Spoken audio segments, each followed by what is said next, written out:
Hey guys, welcome back to today's video. So today we're going to be going through the Indiana United States Senate election results from 2018 and what exactly it means for the state itself, for future elections, and of course the 2018 midterms, implications for Democrats and Republicans. So right now we're looking at the current Senate results.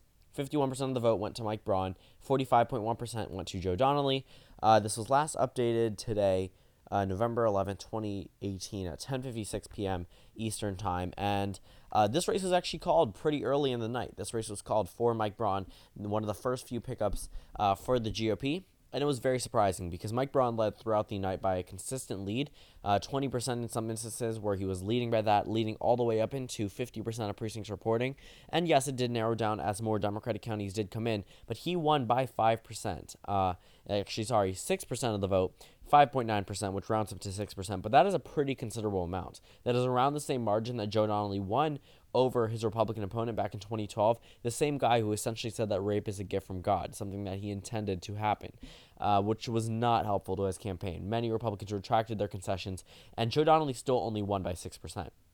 Mike Braun was able to do this against Joe Donnelly, and Joe Donnelly didn't really have that many scandals against him. If we're looking at this, the only real thing that the GOP could pin on him was the fact that he did not vote in favor of Brett Kavanaugh, and he really could have, like other people like Claire McCaskill or Heidi Heitkamp. They technically could have voted for Brett Kavanaugh. It would have gone through either way. But for, I guess, their own sake, they did not really own sake, but their own, I guess, beliefs, they did not vote in favor of Brett Kavanaugh. So if they really wanted true shots at winning re-elections, based off the numbers we're seeing now, they likely should have voted for Brett Kavanaugh. But the past is in the past. We're going to look exactly what we're seeing now. One thing that really struck out to me was Vigo County. Never been wrong in a presidential election, only been wrong twice. And they voted for Joe Donnelly over Mike Braun. That was very surprising to me because Vigo County typically overwhelmingly votes with the winner. And considering that Mike Braun won by 6%, that was something that really went off in my head when I saw this, because on election night, you see it and you think, okay, then the Democratic Party must be doing well in Indiana because they're doing well in Vigo County. But I guess the Senate election was a little bit different than presidential election. Usually, I don't know how accurate they are in Senate elections, but for presidential elections, they are not inaccurate. Only twice. They were right in 2016, right in 12, right in 2008.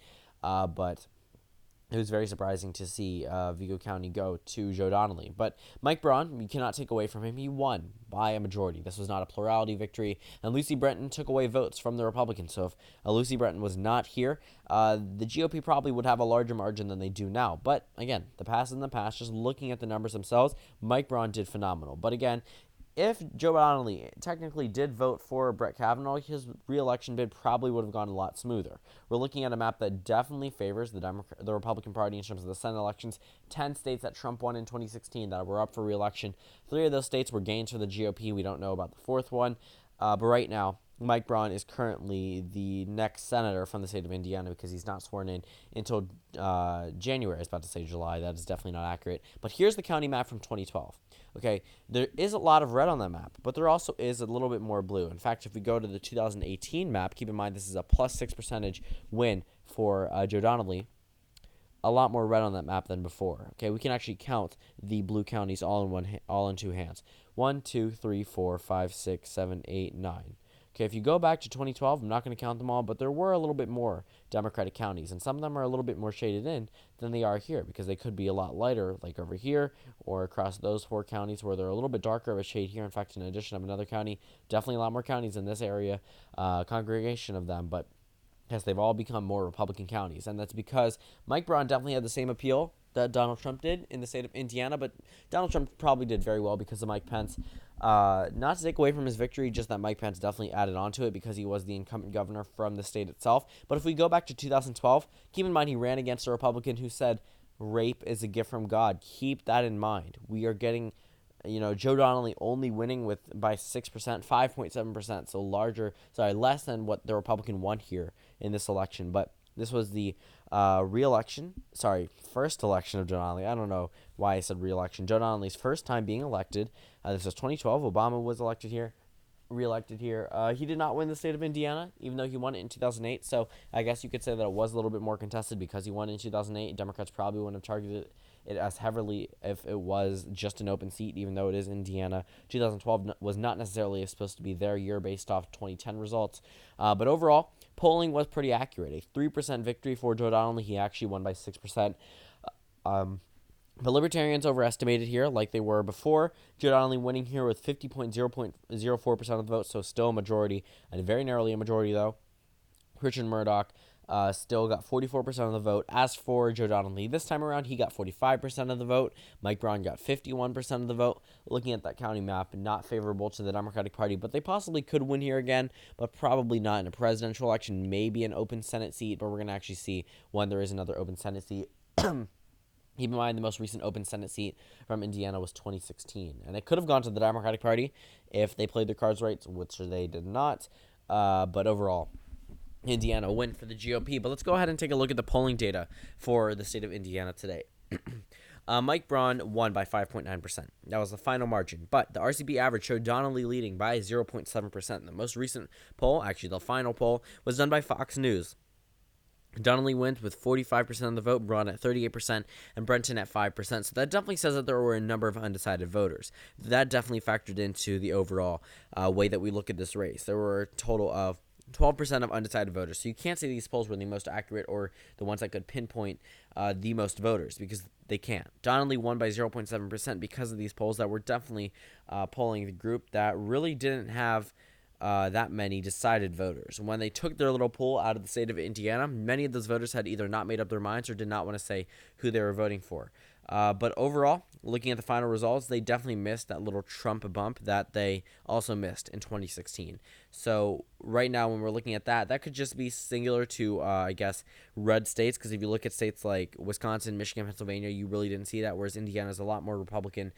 There is no reason why they shouldn't be. They should be afraid of saying they're voting for a Republican for whatever reason. Then that may not have been the only reason why we're not seeing a lot of clear data from the state of Indiana, but that could have been factored in.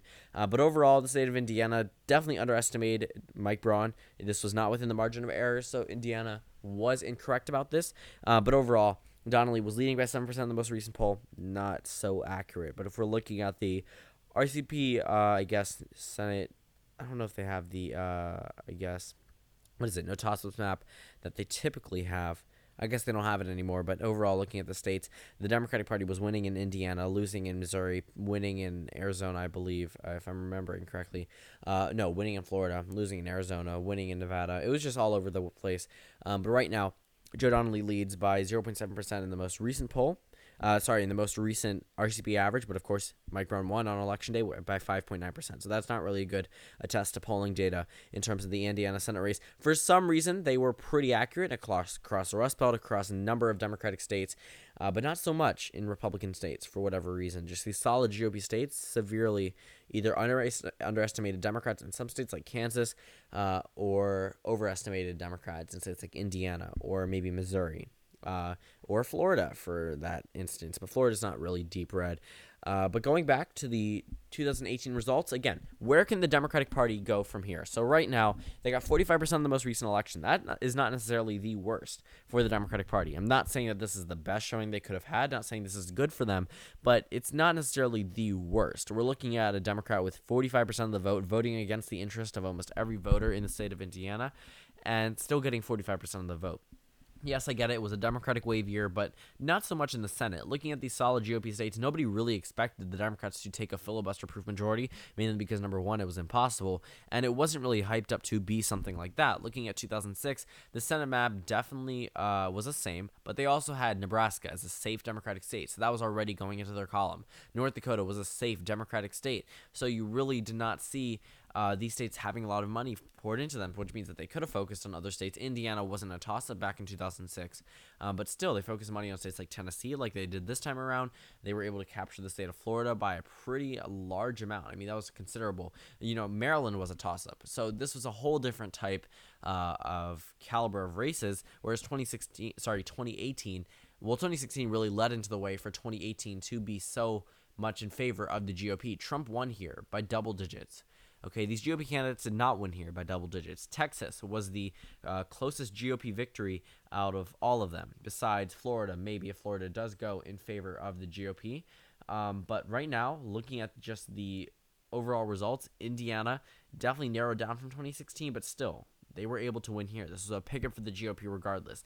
Looking at the map from 2012 to 2018, there definitely was a considerable loss for the Democratic Party. It could be approval ratings. It could be going back to 2016 and just looking at the map and looking at the similarities of the counties. 1, 2, 3, 4. 4 counties. There were 9 for Joe Donnelly, but Hillary Clinton only got 37.5% of the vote. And these 2 counties right here, LaPorte and Porter County, those were 2 major, voting areas. However, they were just overall, they weren't blue, but they were definitely closer than the other counties in the surrounding counties that were Trump 72%, Trump 63%, Trump 70%, whereas looking at the 2018 results, Joe Donnelly was able to win there. Yes, they were closer, but still better than what Hillary Clinton performed as.